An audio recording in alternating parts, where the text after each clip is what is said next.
So in today's paper I'll be talking about a case in which 4 Sydney-based Muslim men whipped a Sydney-based Muslim convert, Mr. Christian Martinez, with the apparent intent to reform, rehabilitate and purify him in accordance with their interpretation. So I should emphasise that, their interpretation of Shari'a law. The case actually went to trial in Sydney in a local court between October 2012 and February 2013, and 4 Muslim men, Zakaria Rad, Fadi Alamuddin, aka Wasim Fayed. So if I refer to Wasim Fayed, it is the same as Fadi Alamuddin, and they it gets a bit confusing because the transcripts waver between that. Tolga Chifchi, Jengiz Joshku were convicted of orchestrating and administering 40 lashes with an electrical cable on the body of Muslim convert Christian Martinez for the purpose of punishing his drug and alcohol binge. Now, I should say that my attention was first drawn to this case as part of a project with Adam and Brian and Malcolm sitting there as well, on ARC-funded project about Shari'a and the links of multiculturalism in Sydney and New York, and the everyday practices around Muslim community engagement with Shari'a law. And while we have thus far looked at informal dispute resolution practices involving Shari'a principles, it was for me as a criminologist and someone that's a criminologist of sorts, and certainly someone that's interested in gendered violence, to bypass this rather sensational case. So just as an introductory blurb, the idea of Shari'a law in the West invokes images of extremism, as we all know, and cruelty associated particularly with pre-modern penality and its methods of corporal punishment, while in reality Shari'a practices encompass everyday matters, as we talked about earlier, such as daily routines, financial planning, family obligations, marriage or divorce. However, Shari'a is most popularly linked with cruel penalties, including these stonings to death, flogging, beheading, amputation of limbs, all that awful gory stuff exacted on those seen to transgress its moral codes. These brutal rituals of classic Islamic punishment that have come to homogeneously symbolise Shari'a as an alternative legal code are said to have no place in civilised societies. And in particular, these horrific pre-modern images have been very useful in giving sensational substance to anti-multicultural arguments that seem to be premised on the incommensurability of homogeneously represented uncivilised Muslim values, as Shireen was telling us, moral codes and laws, and civilised values or moral codes and laws of the West. So, given these pre-existing assumptions about Shari'a in Islam, the newsworthiness of this particular case comes as no surprise. So in this paper, what I want to do, and I'll go through the details of this case in comparison with a couple of other cases, is argue that this case proved to be a reinforcement of normative boundaries through the Western normative boundaries through the legal treatment of gendered violence and culture.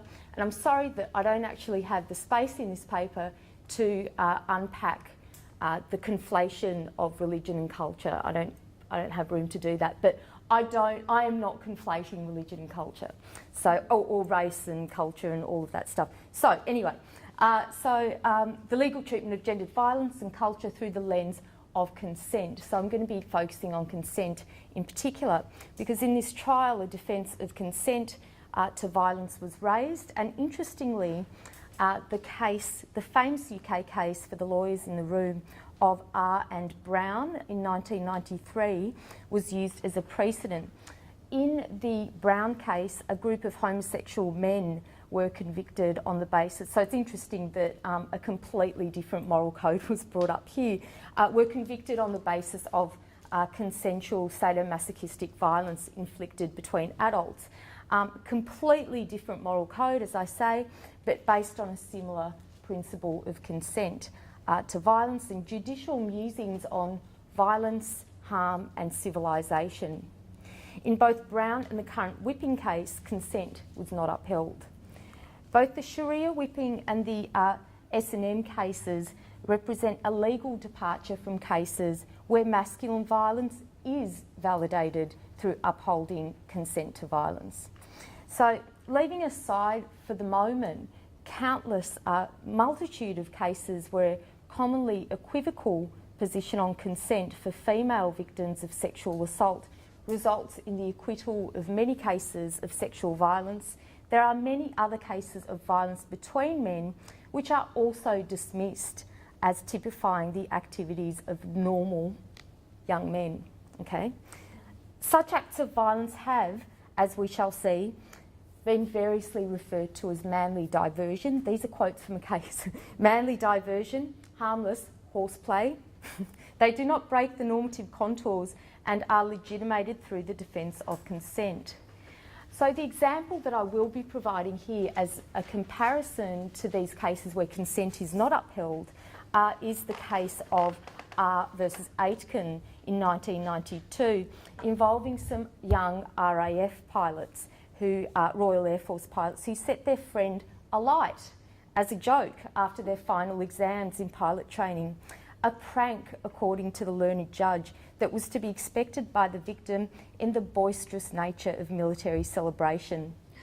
The masculinities, it's quite astonishing, we'll go through the cases. The masculinities inflicting the violence in the case of Aitken stand in structural positions quite apart from the demonised Muslim men or the homosexual men who engage in marginal practices. The men in Aitken were elite, socially valorised masculinities of the Defence Forces. They were civilised men behaving badly. The rest were uncivilised men behaving in expectedly uncivilised ways, but those which cannot be tolerated in civilised society. Ultimately then, I argue that the differential treatment of violence as normalised and acceptable or pathological and perverse hinges on the gendered, cultural and sexual status of the perpetrators and victims. And here I will go through multifarious layers of violence, either implicitly or explicitly understood as falling within the boundaries of civilised or uncivilised. We see firstly violence that is seen as a threat to societal norms and punishable by law because it is understood as a mode of cultural and sexual transgression by groups seen as aberrant. We see violence that is normalised and dismissed as a form of manly diversion or the horseplay that takes place between otherwise rational and morally upright men.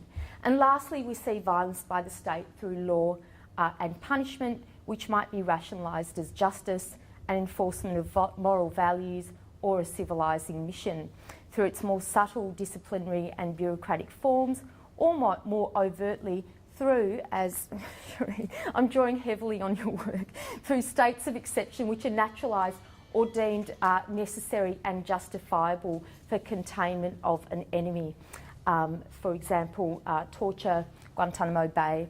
And I shall now turn to these cases to illustrate some of these themes. I'll just leave you to reflect on those quotes in the background. The facts of the whipping case. So the complainant, Christian Martinez, and I'll go through this as quickly as I can, was introduced to the Islamic faith a few years before he was flogged in this case, and had been inspired by Wasim Fayed, otherwise known as Brother Fadi as well, to convert. Brother Fadi became Martinez's spiritual teacher and mentor and assisted him in understanding the religion whilst adjusting his lifestyle. This led to the development of a firm friendship between the men. Mr. Martinez also met another couple of men who, and they all these new friends of his, they all attended religious workshops, religious bookshops, mosque, etc. all together. All of the accused were affiliated with ASWJ, Ahlus Sunnah wal Jamaa organisation, comprised of mostly young men who subscribed to a particularly conservative version of Islam. with some of its members associated with radical beliefs. All of this aside, Mr Martinez actually saw Brother Fadi as his saviour. He did have a checkered history with drugs and alcohol and occasionally the law. Okay, so Martinez's problems with drugs and alcohol had not yet been resolved by the time of the whipping incident. On 5th of July 2011, the day actually prior to his whipping, Mr Martinez finished work early and began drinking from lunchtime with an employee, a friend and one of his neighbours. And the drinking was accompanied by a rather large cocaine binge until 3 a.m. at a Sydney nightclub, continued well into the next day after the complainant and his friends had come home. Martinez claimed during the trial, and I sat in on this trial, that he had extensive experience in taking cocaine. He clearly indicated in his testimony that this time he had taken way too much. And this prompted him basically to call Brother Fadi and say he was in trouble and he needed his help. And, you know, he was the natural person to go to because he was his spiritual mentor and he felt quite psychologically tormented at that time.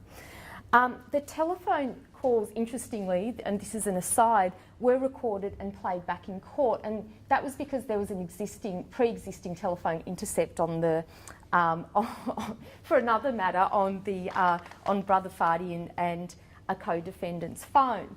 But anyway, leaving that aside, Mr Martinez had no recollection of the conversations, but when Fadi asked the complainant for a brief version of events, Martinez responded by saying, "I took too much this time." He said he wanted help to get off the drugs. He said he wanted to make a new start. He also said he wanted to die. Okay, so Brother Fadi consoled him, told him to leave his front door open, and said the following words, quoted from the transcript. Brother Fadi immediately called a co-perpetrator, Zachariah Rudd, and instructed him to attend the complainant's premises to see if he was okay and to take him to hospital if need be. And by this time it was late on July 16th, and Mr Martinez was coming down from a rather lengthy drug binge. And okay, so what occurred next is kind of outlined there. And basically he remembers being shaken awake and two unfamiliar men standing before him in his bedroom, and that was what was happening. The next part of the Crown's questioning was an interesting diversion which seemed characteristic of a sexual assault trial cross-examination, which chimes well with this paper's focus on consent and the application in this case of the famous homosexual sadomasochism precedent of Brown. What clothing were you wearing at the time? So, you know, it's quite graphic at this stage. And the next part describes Brother Fadi giving Martinez 10 lashes with a coaxial cable and an electrical cord, and then giving him a break. Another 10 lashes were administered, and so on and so forth, and you know, he was given another break and he was in pain, and he was comforted in between these lashes, and he was administered with wet towels and words of consolation and comfort and love, and we're doing this for your own good kind of business, right? So Mr Martinez eventually sort of became convinced by Fadi that he should lie down again, and Brother Fadi cut some loops off the coaxial cable so that the pain would be lessened. So that, you know, they were showing him enormous compassion at this stage, or you know, that's how it was argued by defence. And then he was given another 20 lashes. The victim said Martinez said that he couldn't bear the pain any longer and tried to escape, only to be stopped and consoled by Fadi. And Fadi said to him, "You know I love you, etc., etc. I'm doing this because I love you." So, and during Brother Fadi's declaration of love, the co-perpetrators disposed of all the alcohol, all the drugs, everything in the house. Okay, so it was kind of like a violent intervention. So at some point after the bewilderment of what had happened, Martinez called the ambulance, and then in anger he called the police. And I'm talking about the ambulance here because I want to highlight the level of harm that was inflicted on the complainant. The ambulance arrived, they looked at his back. He had some severe bruising across the back and the shoulder blades, but no skin was broken. They said, there's not much you can do, you'll just have to take a Panadol. And the police proceeded with the case and it went to trial. And all 4 men were found guilty of assault occasioning actual bodily harm in company. So while there was legal conjecture about the good intentions or otherwise of the accused, the defence hinged on consent, that Martinez, by calling for help, by being told he was going to be tied up and whipped and lying down voluntarily for some of the lashes, constituted consensual violence. A couple of well-known cases were brought up, and as I've mentioned one of them, the Brown case, and also a New Zealand exorcism case which particularly invoked religion as well, where the victim actually died during the course of quite a violent exorcism. I will pay particular attention to how Brown was used in this case, in contrast to another case, Aitken, in which consent was presumed, even though the boundaries were equivocal, not least because the victim was intoxicated. In June 2013, the ringleader, Wasim Fayed, received a sentence of 2 years imprisonment, while the 3 co-perpetrators were punished through a combination of community corrections and home detention for their involvement in the orchestration and administration of the whipping. The magistrate condemned the actions of the ringleader, who was aged 45 and who he said influenced the others, who were seen as young and impressionable, and said the following words.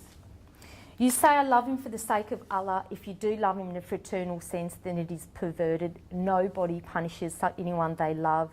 And basically said the wider community should view your actions as yours alone, and certainly not those representative of the Islamic faith and community. What is interesting here is that Muslim culture or Islamic practice was a substantial consideration of this case, yet there was great care taken to dissociate the Islamic practice from the actions of the accused. But there is room for the view also, and there were sheikhs called in as expert witnesses as well. There is also room for the view that although through this concern to distance the practices of the accused from the cultural practices of other adherents to Islam, culture actually became more of a focus. So they were kind of protesting too much. They were going, this is not Islamic. And it sort of became foregrounded even more. And this, I shall argue, brought into sharp relief the uncivilised actions of the accused as they were conceptualised against the civilised, legal, liberal norms that were bringing them to account. So to this end, the magistrate's comments raise an interesting point about perversity. What is considered to be perverse violence distinguished in the courts from normal, rough, masculine performance for whatever ends is one that is negotiated through consent. And Foucault encapsulates this by talking of the normalising ends of disciplinary power, which is concerned to punish that which falls outside the parameters of the normal, while judicial penality operates quite simply by bringing into play the binary opposition of the permitted and the forbidden. In its normalising process, the law doesn't simply enforce prohibitions, but also creates permissions. It traces the frontiers of the perverse and abnormal while enforcing the penalty of the norm. Again, this is evidenced in cases where consent is raised and upheld by the courts to exculpate the accused, even where the consent is equivocal and others where it is not. And here I briefly compare a couple of cases with the current case where consent to violence is being raised, R versus Brown and R versus Aitken. And in Brown, the offenders belonged to a group of sadomasochistic homosexuals who over a 10-year period from 1978 willingly participated in acts of violence against each other. for the sexual pleasure which it engendered in the giving and receiving of pain. The passive partner or victim in each case consented to the acts being committed and suffered no permanent injury, and these activities all took place in private. So the appellants were charged on charges of assault occasioning actual bodily harm in that case as well, and the judges considered at what point the public interest requires the courts to hold that consent is irrelevant. And homosexual sadomasochistic libido was not good reason for consent to be upheld. The judges concluded that it was injurious, unpredictably dangerous. It was in the public interest to protect young men and society from this kind of violence. And, you know, this is a cult of violence. Cruelty is uncivilised, consensual or not, they said. This is in stark contrast to the unequivocal consent given in Brown. In the case of Aitken, the court decided that so long as the violence could be regarded as falling within the bounds of quote unquote mere horseplay, and that bodily harm was not the motive, then the risks involved and the harm actually caused could be treated as lawfully consented to. And in this case, the parties were newly qualified RAF pilots, were convicted, and they were convicted of inflicting 35% burns amounting to grievous bodily harm on a colleague by setting him alight while he slept. And yet consent at the end of a night of heavy drinking. The question was the application of consent. So apparently he consented while he slept. And the facts seem to suggest that at first he didn't consent. So he was staggering about, he was slurring his words, he was going to bed, and, you know, they followed him, and as he slept, they set him alight for pranks, for fun, and he went up like a torch, they said. No, grievous bodily harm though. And he was not, the judge wasn't permitted to take the defendant's intoxication into account when considering their recklessness, but it is clear from the judge's approval of the defence's construction of the facts that the context of the horseplay pointed towards acceptance of presumed consent. So he was saying the totality of the circumstances, his knowledge of the course which celebration evenings such as the one in question was likely to take, and his continued presence. So he hung out with them, so he kind of, you know, consented to being set alight. So this was an acceptance of the horseplay of the nature perpetrated upon him, and this might well he should have known that this might well take place, even if he was asleep. Consent was presumed because of an earlier willingness to take place in the boisterous activities that characterised the evening. Back to our whipping case, it was argued that the victim consented to the 1st, the 11th and the 21st lash after being convinced that he needed this punishment, while wavering against it. In court, Martinez, as we can see, was asked precisely to which lashes, from 1 to 40, he consented, though no less equivocal than the consent presumed in the RAF pilot case. Consent was not upheld. So I'll try and wrap this up quickly now. These cases refer to how the courts and the state legitimise violence through consent.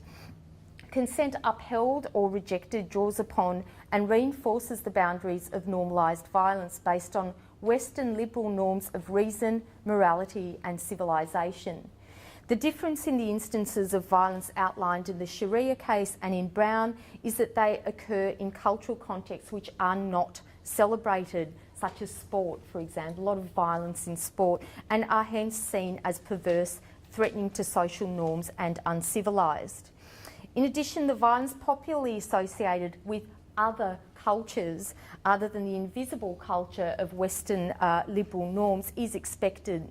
In such cases involving the culture of others, consent, whether ambiguous or not, is not to be upheld.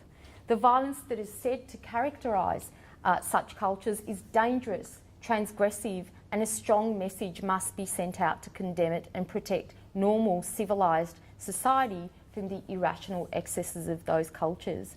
This is particularly to the point with Muslim culture, and as Shireen Razak says in her piece on the public discourses around Shari'a in Canada, a secular state provides the best protection is the idea that the normative citizen is without group-based loyalties, a figure for whom communitarian identities are best kept at home. This stands in stark contrast to the violence that is not attached to a threatening culture but an acceptable one, or indeed the violence that is not attached to a culture at all, a cultureless kind of male violence. Such violence of the kind that is not legally or politically attached to culture may also be expected, as we can surmise from the judge's comments in Aitken, but it is trivialised. It is what blokey young boys do. It is not dangerous but a minor hiccup or mishap, marring the lives of otherwise morally upstanding and rational citizens. Hence the extremely violent and harmful antics of the RAF pilots in Aitken were trivialised as youthful horseplay among white middle-class men. And judges, who were also most likely young white middle-class men in an elite masculine context, can identify in a rather jocular and light-hearted manner with the violent transgressions of otherwise civilised and reasonable men. On a more serious note, the same sort of trivialisation of violence through the finding of consent has checkered the history of sexual assault trials. Judges claim to be able to see how the ambiguities of consent can confuse even the most reasonable and civilised of men. While this attitude to sexual violence may be slowly changing, sexual assault still has a very low conviction rate. Unless the perpetrators are barbaric, uncivilised monsters from other cultures who render their victims ideal by comparison, then they are likely to receive lengthy jail terms. So this brings me to that final layer of rationalised violence by the state through punishment. I have not been able to compare within the scope of this paper the alternative codes of punishment that were inflicted on the victim in the whipping case and later the offenders. The Shari'a whipping case exemplified an illegitimate form of violence for which the state must inflict punishment, yet another form of violence through a reasonably punitive outcome for the ringleader, in comparison to the harmless horseplay of young rough pilots who were punished by being dismissed from the RAF rather than being imprisoned. The law is more likely to treat civilised violent individuals who just made an error in judgment less punitively than those who are uncivilised and violent. Here we have a rolling back of civilisation for the punitive treatment of the uncivilised other. And we can see this in the general tendency for the overrepresentation of certain racial groups in both Australian and other Western prisons. To quote Razak again, and I promise I haven't done this because you're here, you were there already, there is a disturbing spatialising of morality that occurs in the story of pre-modern peoples versus modern ones. We are located in modernity, they are not. Significantly, because they have not advanced as we have, it is our moral obligation to correct, discipline and keep them in line and to defend ourselves against their irrational excesses. Evicted from the universal and thus from civilisation and progress, the non-West occupies a space outside the law. Violence may be directed at it with impunity.